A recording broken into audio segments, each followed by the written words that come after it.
बोल सियावर रामचंद्र भगवान की जय, उमापति महादेव की जय। आइए मेरे प्यारे दोस्तों, आप सबका स्वागत है। सबके मंगल की कामना करते हुए शुरू करते हैं। आज रामायण की चौपाई है। विषय है कि जो प्रारब्ध मिला है, ये देह मिला है, उसकी जो चेष्टा है लिखी गई, उस पर चर्चा करते हैं। लेकिन माध्यम है रामायण की चौपाई। क्या कहते हैं? होए सोई जो राम रचे राखा, को करी तर्क बढ़ावई शाखा। अर्थात जो ईश्वर ने रच रखा है वही होगा।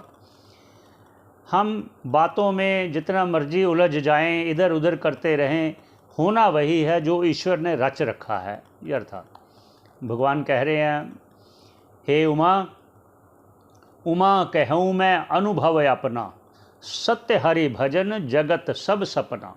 इसलिए जगत को सपना समझकर इसको बिसरा दो, बस भगवान का भजन करो। ये मुख्य बात है। लेकिन जो जगत में दिख रहा है उसको भी समझना चाहिए, तभी हम उस बात पर समझ पाएंगे, उस तक पहुंच पाएंगे। इसलिए व्यवहार को जो हो रहा है जगत में, उसको भी समझना चाहिए। जब तक हम जगत को नहीं समझेंगे, ईश्वर के कार्य को नहीं समझेंगे, तो हम उस ईश्वर को कैसे प्राप्त करेंगे। इसलिए ये चर्चा है। तो क्या कहते हैं? होए सोई जो राम रच रखा, जो रच रखा है वही होगा।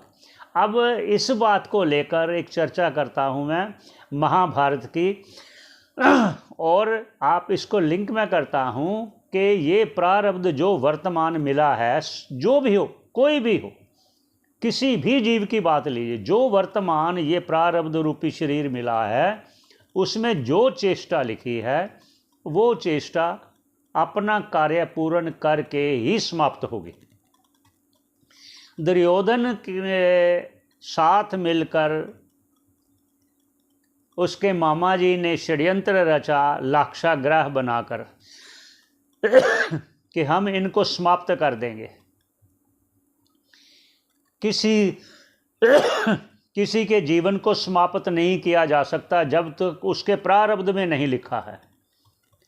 ऐसे षड्यंत्र में जो उनको ले जाकर पांडवों को तो उस लाक्षागृह में आग लगा दी। लेकिन भगवान ने माध्यम पहले ही बना रखा था। विदुर जी की सहायता से सुरंग बनाकर वो बाहर निकल गए। अब यहाँ मैं कहना क्या चाह रहा हूँ वो सुनिए। इतना षड्यंत्र रचा उन्होंने, तो उनको जंगल में रहना पड़ा। जब जंगल में रहना पड़ा तो देखो, वहाँ पर जंगल में रहते वो गुप्त रूप में भिक्षा मांगकर गुजारा करते। जिस ब्राह्मण के घर में भिक्षा मांगी उसका अन्न ग्रहण किया। फिर वहाँ का राक्षस था, जो राक्षस एक आहुति के रूप में, एक टैक्स के रूप में उनका एक बलि लेता था एक जीव की। तो उसको हटाने के लिए भीम ने उसका वध किया, उस राक्षस का। देखिए, वो होना था ना, वहाँ जाना था, वहाँ उसका वध करना था। अगर वध किया, उसके बाद हिडम्बा से उसकी शादी हुई तो घटोत्कच उत्पन्न हुआ। घटोत्कच को उत्पन्न हुआ तो वहाँ देखिए युद्ध में उसकी ज़रूरत थी। क्यों ज़रूरत थी? क्योंकि जो इंद्र से दी हुई शक्ति कर्ण को मिली थी, उसको भी विफल करना था उसके माध्यम से, अर्जुन को बचाने के लिए। ये देखिए, इतनी रचना रची गई। इसलिए मैं कहता हूँ, होए सोई जो राम रचे राखा, रामायण की चौपाई बोलकर मैं यही कहता हूँ। इसलिए महाभारत का ये ऐसे ही मैं प्रसंग और थोड़े छोटे छोटे आपको सुनाऊंगा कि इस देह में देखिए चेष्टा उसकी भी है, दुर्योधन की उतनी चेष्टा, उसके मामा की उतनी चेष्टा, उनकी भी उतनी चेष्टा।